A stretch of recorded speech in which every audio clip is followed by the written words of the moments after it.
actualidad en tiempo real. Pauta de análisis.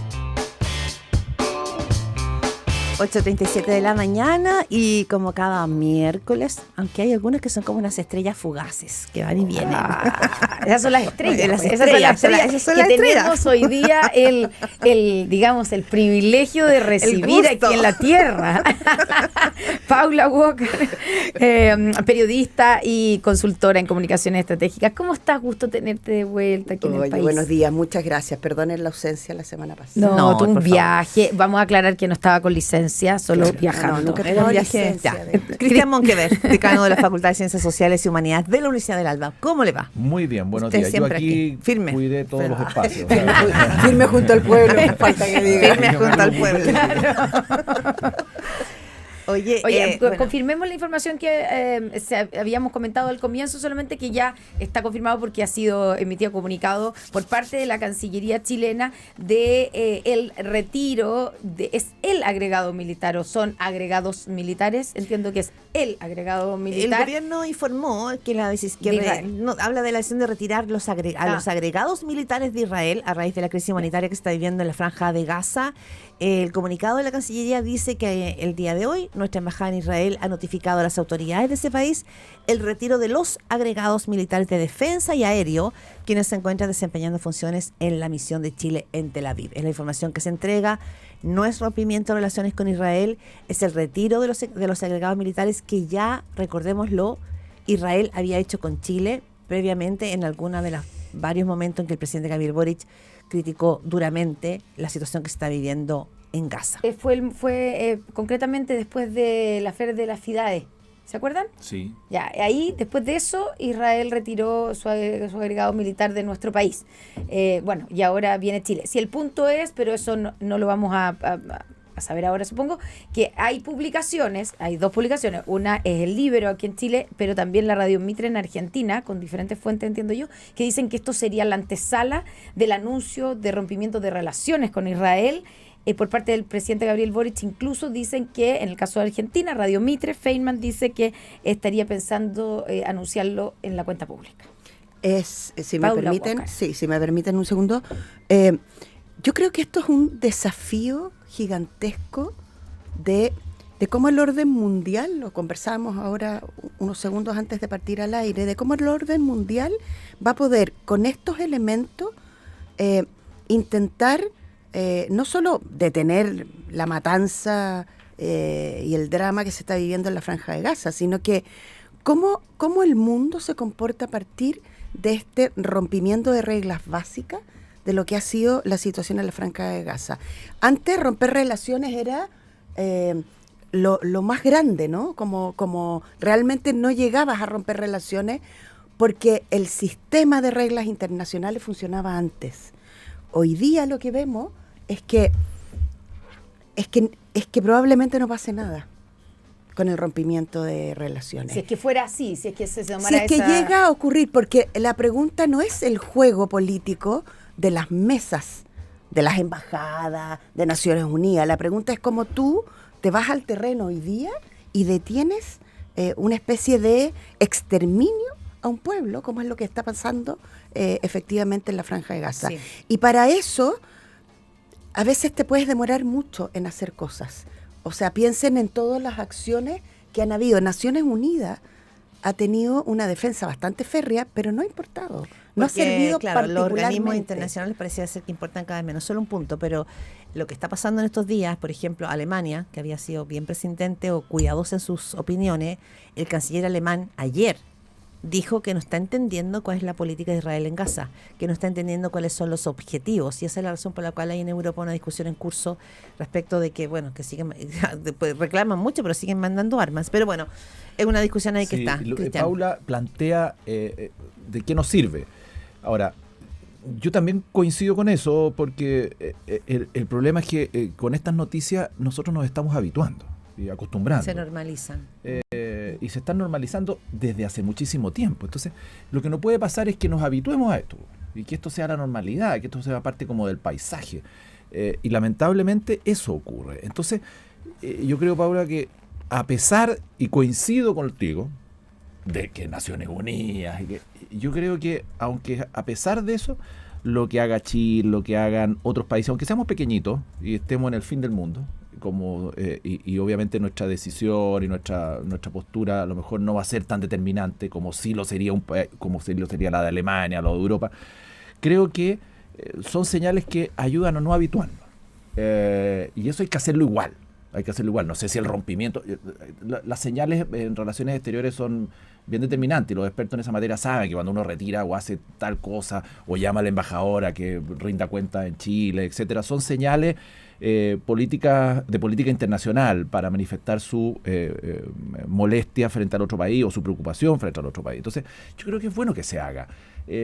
Para que esto no forme parte del paisaje, porque nos estamos acostumbrando a que lo que ocurre allá es lo normal, y no de ahora, sino que de siempre, y eso es lo que no nos puede seguir pasando. Al menos levantemos una tarjeta de acá, una tarjeta amarilla, una tarjeta roja. En el fondo, entonces, ¿a ti te parece, Cristian, que está correcto? Yo creo que está bien lo que se está haciendo. El presidente Gabriel Boric o el gobierno, de todas maneras, el retiro de los agregados militares. El presidente Boric nunca ha sido muy amigo del mundo israelí, estamos de acuerdo. Pero esta cosa es distinta. Yo dejo de lado que el presidente sea amigo o no amigo, de derecha o de izquierda, porque esto excede a la derecha y a la izquierda. O sea, esto excede a la derecha y a la izquierda. Claro. Pero en Chile no se entiende mucho eso todavía, y me llama la atención, como que se cree que es político, pero la verdad es que esto y uno lo puede leer en la prensa mundial, esto es un tema civilizatorio. Sí. Lo que puede quedar después de esto es un reordenamiento mundial donde se están borrando las marcas del suelo de donde se puede jugar, porque tú no puedes matar de hambre y de sed a población en ninguna parte del mundo. Pero bueno, por eso digo, pero vamos también a temas nacionales. Yo quería a partir de este tema llevarlo, preguntarle a Paula sobre este tema. También está formando parte y forma parte del último debate presidencial que se hizo entre los candidatos oficialistas, porque claro, y llamó la atención que fue uno de los puntos de conflicto, de enfrentamiento ayer entre las posturas, cuando la candidatura de Gonzalo Vinter emplaza a Carolina Toá que se pronuncie, porque dice que el PPD, y concretamente el presidente del PPD, Quintana, fue el único que no quiso firmar la declaración, la declaración que llamaba a respetar los derechos humanos en Gaza. Puede terminar siéndose, porque uno veía que digamos que no había muchas diferencias entre los candidatos, y termina siendo esto un tema de enfrentamiento entre los candidatos oficialistas. Sí, yo recuerdo que o sea, yo creo que es una sacada al pizarrón para marcar diferencias, eso es lo que pienso habitualmente. Sí, y generalmente como estrategia de la prensa. Yo recuerdo perfectamente en la campaña de la presidenta Bachelet del 2013, pero sobre todo la del 2005, cuando parte el gobierno del 2006, que en esa época de moda estaba preguntar si tú harías o no intercambios comerciales con China, ¿se acuerdan? Entonces la respuesta de todos, incluyendo el presidente Piñera, pasando por Boric, la última pasada que alguna vez le preguntaron, y la presidenta Bachelet en ese momento era que que las relaciones comerciales eran una cosa, pero que en cuanto y en torno a los derechos humanos había que bla, bla, bla, bla, bla, bla. Es decir, a todo el mundo le quedaba clarísimo que había una potencia internacional sobre la cual la gran mayoría podía decir un poquito más allá, un poquito más acá en temas de derechos humanos. Yo creo, sin embargo, y en eso me apego a lo que dice Claudia recién, que el tema de la invasión prácticamente de Israel en la Franja de Gaza, con todo lo que estamos viendo, que además lo vemos a través de redes sociales, lo ocupan como plataforma y escenario. China acaba de enviar una ayuda que la entrega por aviones a la Franja de Gaza, y aparecen unas performances en TikTok que son increíbles, ¿no? Entonces, tú empiezas a preguntar como la realidad y la fantasía, y cómo tú escenografías la guerra para el consumo, además de la entretención, comillas, contenidos que estamos viendo todos nosotros. Yo creo que en eso, hoy día, la situación a mí me daría un poquito de pudor, la verdad, ¿no?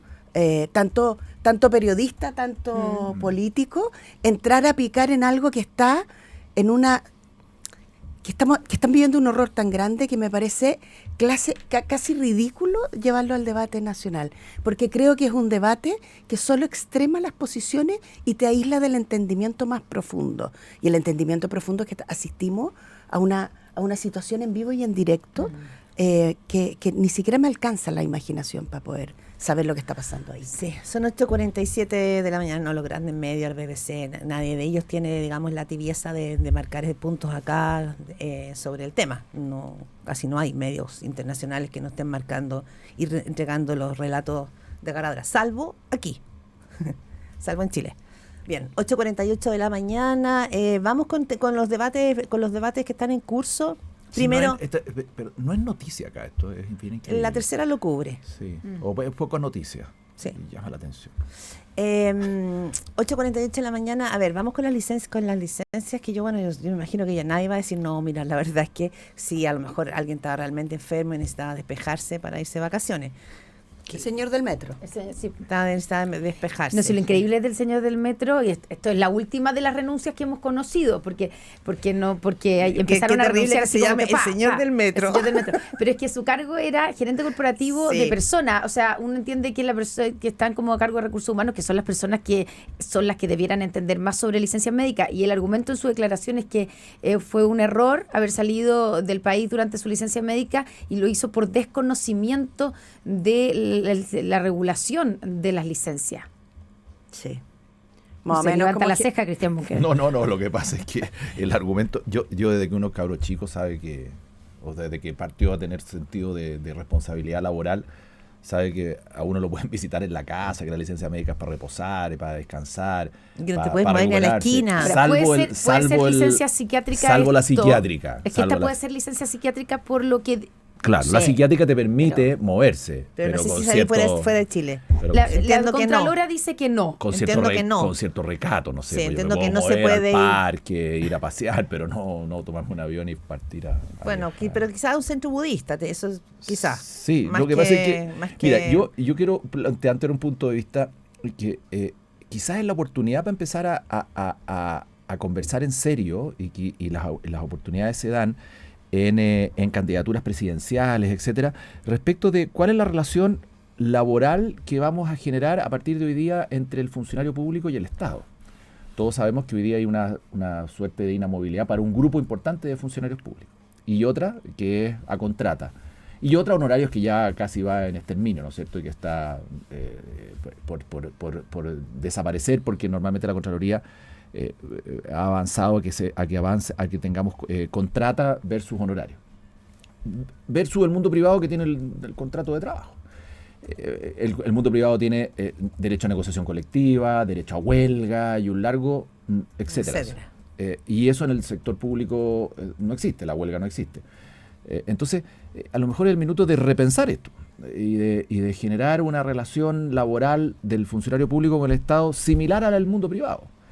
Ir dejando de lado la inamovilidad, ir dejando de lado esa posibilidad de mantenerse en el puesto de trabajo a como de lugar, más allá de lo que haga o deje de hacer. Y yo creo subir el estándar. Yo intentaría hacer eso. De hecho, los municipios y los gobiernos regionales han ido creando corporaciones para administrar parte de su función o de su funcionamiento, y esas corporaciones funcionan de acuerdo a las normas del Código del Trabajo. Pero ¿no les pasa que a veces... como que en Chile sobran los diagnósticos? Pero por eso llega el minuto que hay que cortar el queque. Pero miren, lo más sorprendente yo de eso esto... es lo que creo, estoy de acuerdo. Es el minuto de que entremos a picar. Pero mira, lo más sorprendente de esto, perdona Claudia, el 2019 se arma una comisión parlamentaria, ¿ya? Para investigar el retraso en el pago de licencias médicas por parte de la CONPIN, antes del estallido social, porque había habido una seguidilla de casos de personas que habían ido a las oficinas de la CONPIN en Santiago Centro. Una se había cortado un brazo, la otra se había desnudado y una tercera había intentado quemarse, ¿no? Sí. ¿Por qué? Porque eran personas que tenían licencias que necesitaban y no se las daban. Y la CONPIN se demoraba 10, 8, 9 meses. Se arma la comisión parlamentaria, se trabaja entre julio del 2019 y diciembre de 2019. Se entregan las recomendaciones, que son 27 recomendaciones, en todo esto, en todo lo que estamos hablando, y viene la pandemia. Y la pregunta es, ¿dónde está? ¿Dónde está? Esto era transversal. Es decir, participaron diputados y diputadas de todas las fuerzas políticas.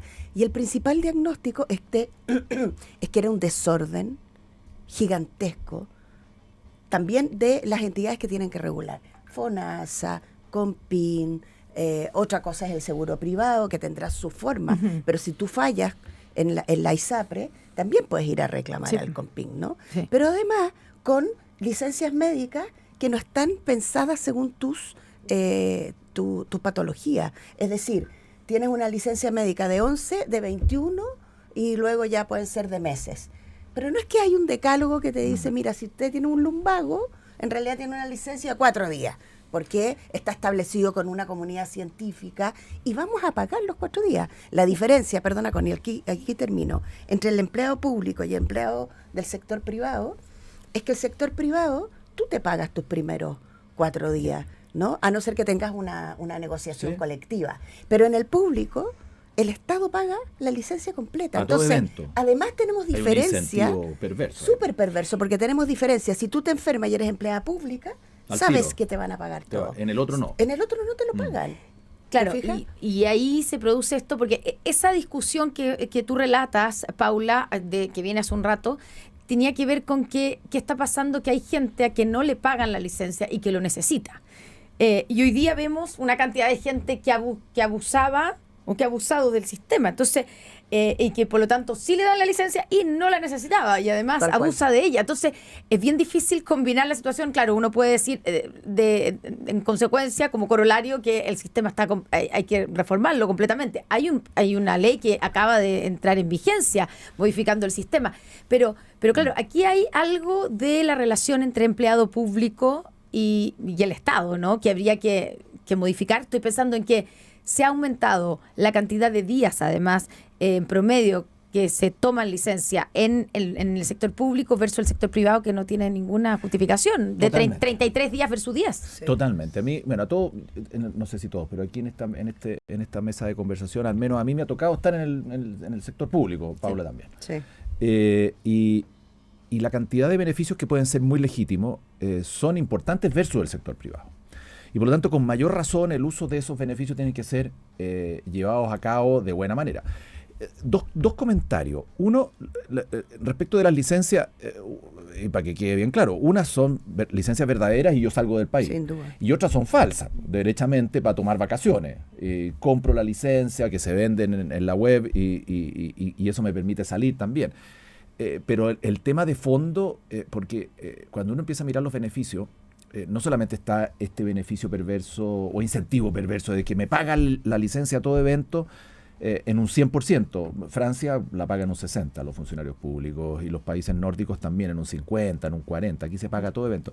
Pero además de eso, están los días administrativos. En fin, hay una serie una acumulación de años de trabajo que me permite tener más días de vacaciones. En fin, una serie de beneficios positivos.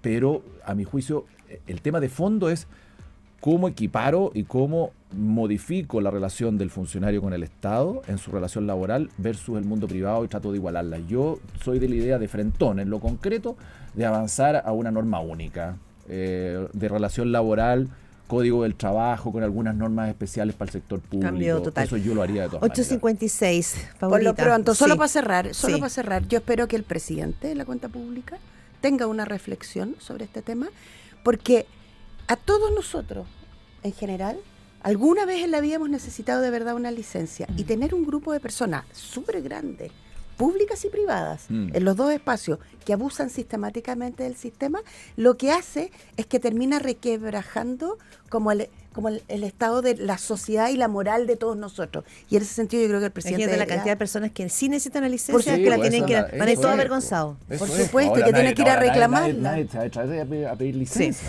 Son 8:56 de la mañana. Cristian Monkever, Paula Walker, muchas gracias por esta buena ustedes. conversa aquí en Buenos Pauta Análisis.